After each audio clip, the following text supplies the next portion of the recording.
The City of Kingston had a very old landfill that was located right next to the water, and through this process of using the hybrid poplar tree to pull some of the leaching out of the ground, we were able to come up with a sustainable option to redeveloping a brownfield site. We've planted to date roughly 12,500 of the hybrid poplars, another 3,000 or 4,000 natural species to break up the monotony of the planting.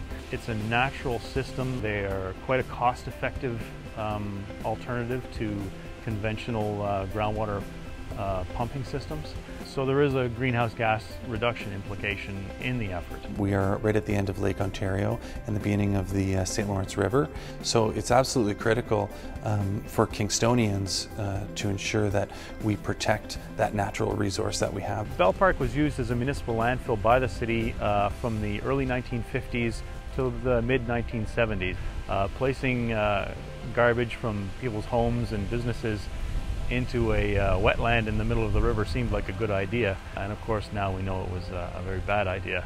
The city covered the landfill site with soil and turned it into a golf course. In the late 1990s we installed 18 of these typical groundwater recovery wells with pumps in them.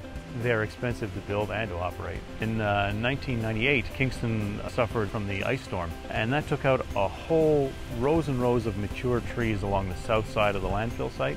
And the very next year, we noticed a big increase in seepage. And at the same time, we became aware of what some other communities were doing, using poplars and other types of trees on their landfill sites. Then we started experimenting with hybrid poplars. They root very quickly and they consume very large quantities of groundwater in the process. So we took the hybrid poplars, we put those in a test plot. They performed very, very well. We see reductions in visible seepage from the edges of the site. This is a great example of how we were able to protect our environment through sustainable initiatives.